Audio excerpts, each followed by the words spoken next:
कहानी की शुरुआत में हमें रॉबर्ट नाम का एक ऐसा व्यक्ति दिखाया जाता है जो इंसानों से बिल्कुल अलग था। बस यही वजह है कि रॉबर्ट को कोई पसंद नहीं करता। वैसे तो वो अपने दोस्तों के सामने कूल बनने की पूरी कोशिश करता है, लेकिन उसके जितने भी दोस्त हैं वो रॉबर्ट को पसंद नहीं करते। वैसे उसके दोस्त उसके साथ खेलते तो हैं, लेकिन खेलने से ज्यादा वो रॉबर्ट को परेशान करते हैं। रॉबर्ट बेचारा उदास मन लेकर घर आ जाता है।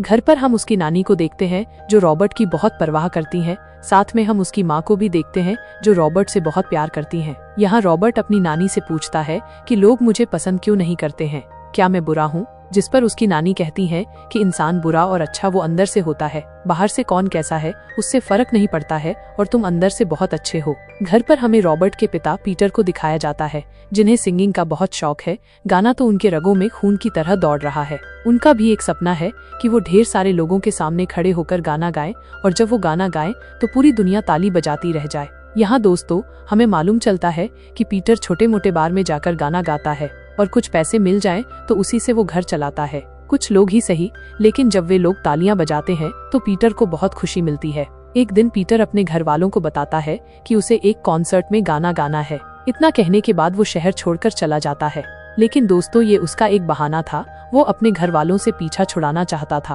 पिता के चले जाने के बाद अब रॉबर्ट अकेला हो गया था। रॉबर्ट ने भी सपना देखा था कि वो भी बड़ा होकर पॉप डांसर बनेगा और सिंगिंग करेगा।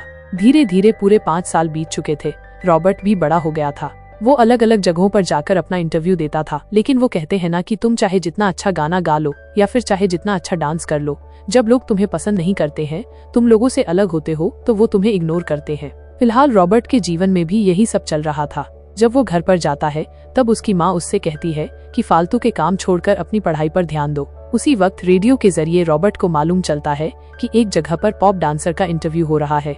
इसलिए रॉबर्ट भी इंटरव्यू देने के लिए उस लोकेशन पर पहुंच जाता है। यहाँ दोस्तों हमें नाइजर को दिखाया जाता है जो लोगों का इंटरव्यू ले रहा था। जब रॉबर्ट डांस कर रहा था तब नाइजर उस पर बिल्कुल भी ध्यान नहीं देता है। बेमन से नाइजर कहता है कि ठीक है, अब तुम बाहर जा सकते हो। बाहर जाने से पहले रॉबर्ट कहता है कि मुझे पता है मेरी शक्ल देख करके तुम मुझे सिलेक्ट नहीं करोगे।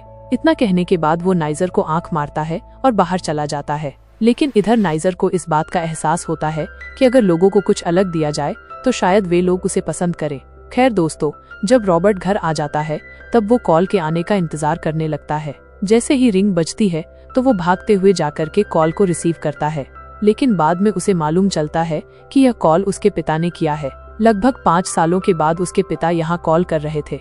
रॉबर्ट अपने पिता से बात करता है और बहुत खुश हो जाता है। दरअसल उस जगह पर रॉबर्ट के पिता का काम काफी अच्छा चलने लगा था, इसलिए उन्होंने रॉबर्ट को अपने पास बुलाया था अपना काम दिखाने के लिए। उन्होंने ये भी सोचा कि इसी बहाने से वो अपने बेटे से थोड़ा बहुत बात भी कर लेंगे। पिता से मुलाकात कर लेने के बाद जब रॉबर्ट वापस घर आता है तब उसकी माँ उसे बताती है कि कल नाइजर आया था, पॉप डांसर में तुम्हारा सिलेक्शन हो चुका है। ये सुनकर के रॉबर्ट बहुत खुश हो जाता है। अगले दिन वो तैयार होकर के नाइजर के पास जाता है और फिर नाइजर उसे लेकर के अपनी टीम के पास जाता है और उनसे मिलवाता है। दरअसल दोस्तों इनकी एक ग्रुप थी और इस ग्रुप में लगभग 4 से 5 लोग थे। ये सभी लोग एक साथ मिलकर के पॉप डांसर की प्रैक्टिस कर रहे थे, क्योंकि नाइजर को पूरा भरोसा था कि आने वाले समय में उसकी टीम पॉप डांसर में नंबर 1 पर आएगी। वैसे तो फिलहाल शुरू में ये लोग बनकर के अलग अलग पार्टियों में जाते हैं और लोगों को एंटरटेन करते हैं। इनके डांस परफॉर्मेंस को देख करके सभी लड़कियां इनकी दीवानी हो गई थी। ज्यादा नहीं, बस थोड़े बहुत शो में इन्होंने परफॉर्म किया था और उसी की वजह से इनके चर्चे चारों तरफ होने लगे थे। पॉप डांसर के मामले में इनकी टीम चारों तरफ धूम मचा रही थी। कल तक जो रॉबर्ट को जानते नहीं थे, आज वो रॉबर्ट के दीवाने बन चुके हैं। रॉबर्ट से मिलने के लिए उसके घर के बाहर लड़कियों की लंबी कतार लगी हुई थी। खैर दोस्तों, अगले दिन रॉबर्ट की टीम को पता चलता है कि रॉबर्ट एक गाना लिख रहा है। वो कहता है कि वो अपना खुद का गाना बनाकर उसे स्टेज पर गाना चाहता है, जिस पर उसके दोस्त कहते हैं कि चलो देखते हैं तुम गाना गा भी सकते हो या नहीं। इसके बाद उसके दोस्त उसे स्टूडियो में छोड़ देते हैं और जब रॉबर्ट गाना शुरू करता है तो उसका गाना उन लोगों को उतना अच्छा नहीं लगता जितना लगना चाहिए। रॉबर्ट का गाना सुनकर वे लोग हंस रहे थे और ये बात रॉबर्ट को भी पता थी, इसलिए वो आगे कोई गाना नहीं गाता, बल्कि वो वापस घर आ जाता है, जहाँ रॉबर्ट को पता चलता है कि उससे मिलने के लिए उसके पिता उसके घर आए हैं। रॉबर्ट उन्हें देखकर थोड़ा हैरान और काफी खुश होता है। उसके पिता उससे कहते हैं कि तुम बहुत अच्छा कर रहे हो, एक दिन तुम बहुत आगे जाओगे।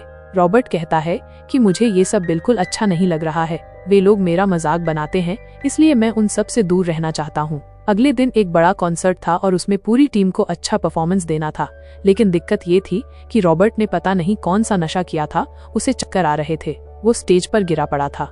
उसे देखकर नाइजर को बहुत गुस्सा आ रहा था, क्योंकि उनका कॉन्सर्ट देखने के लिए हजारों लोग वहां आए थे और रॉबर्ट फालतू की हरकतें कर रहा था। लेकिन फिर भी बाद में रॉबर्ट जैसे तैसे खुद को संभालता है और खड़े होकर अपनी टीम के साथ अच्छा परफॉर्मेंस देता है। इस परफॉर्मेंस के बाद रॉबर्ट भी सबके दिलों पर छा जाता है, लेकिन रॉबर्ट को ये नहीं पता था कि इस कॉन्सर्ट के बाद उसकी जिंदगी में झटके लगने वाले हैं। जब ये कॉन्सर्ट खत्म हो जाता है तब अगले दिन पूरी टीम नाइजर के घर पर इकट्ठा होती है।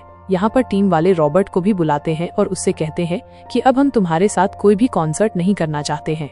बात सीधी ये है कि हम तुम्हें अपनी टीम में रखना ही नहीं चाहते हैं। अब ये सब सुनकर रॉबर्ट को बहुत बुरा तो लगता है, लेकिन वह कुछ बोलता नहीं है।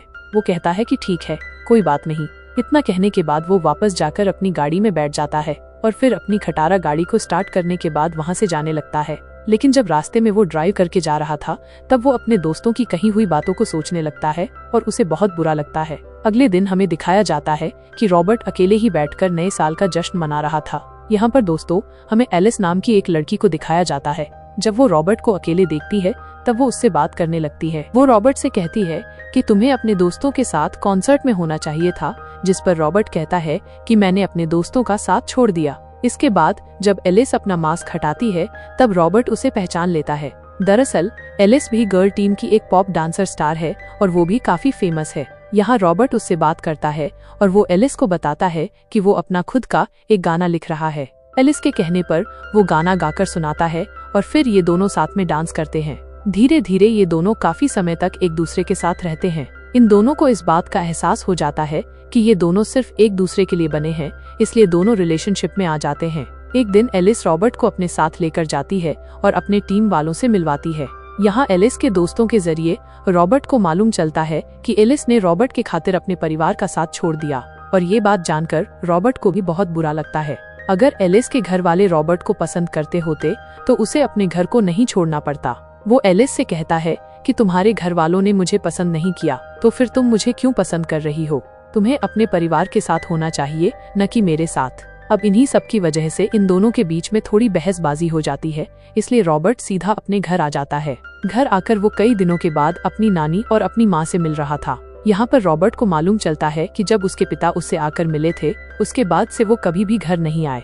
वो घर आकर न तो उसकी माँ से मिले और न ही नानी से। उन्हें किसी की परवाह नहीं है। यहाँ रॉबर्ट को ये भी मालूम चल जाता है कि पिछली बार उसके पिता उससे इसलिए आकर मिले थे क्योंकि उसकी नानी ने उसके पिता से मिलने का जिद किया था, वरना वे रॉबर्ट से मिलने के लिए भी नहीं आते। यहाँ रॉबर्ट को इस बात का एहसास हो जाता है कि हर कोई उसे छोड़ना चाहता है, कोई भी उसके पास नहीं आना चाहता। रॉबर्ट उन सब की बातों को इग्नोर करता है और अपने गाने पर ध्यान देने लगता है। जो गाना उसने लिखा था उस गाने को वो गाकर डायरेक्टर को सुनाता है, और जिस तरह से वो उस गाने को गा रहा था वो देखकर डायरेक्टर को काफी अच्छी लगती है। पहले तो रॉबर्ट छोटी मोटी जगहों पर जाकर अपने पिता की तरह गाना गाता है, लेकिन जब उसके गाने हिट होने लगते हैं तब वो बड़े स्टेज पर जाकर परफॉर्म करने लगता है। धीरे धीरे रॉबर्ट एक के बाद एक एल्बम को निकाले जा रहा था। उसके गाने हिट हो रहे थे, चारों तरफ सिर्फ उसके ही नाम के चर्चे थे। लेकिन जैसे जैसे उसकी तरक्की हो रही थी वो नशे में डूबता जा रहा था। ड्रग्स लेकर वो स्टेज पर परफॉर्म करने के लिए जाया करता था। ड्रग्स लेने के बाद वो स्टेज पर परफॉर्म तो अच्छा कर रहा था, लेकिन उसकी मानसिक हालत धीरे धीरे खराब होने लगी थी। वो अपने ही चाहने वाले लोगों के बीच खुद को दुश्मन समझने लगा था। उसे हर जगह पर अपने ही जैसे और भी लोग दिखाई दे रहे थे, और ये सब कुछ हो रहा था सिर्फ ड्रग्स और नशे की वजह से। नशे की वजह से वो खुद को धीरे धीरे बर्बाद करने लगा था। एक दिन जब वो स्टेज पर परफॉर्म कर रहा था तब वो भीड़ में अपने ही जैसे और भी लोगों को देखता है। उन लोगों की आवाज रॉबर्ट के कानों तक आ रही थी। वे लोग रॉबर्ट से कह रहे थे कि तुम मरोगे, तुम्हें हमारे साथ चलना होगा, ये तुम्हारी दुनिया नहीं है, हम तुम्हें खत्म कर देंगे और अपने साथ लेकर के जाएंगे।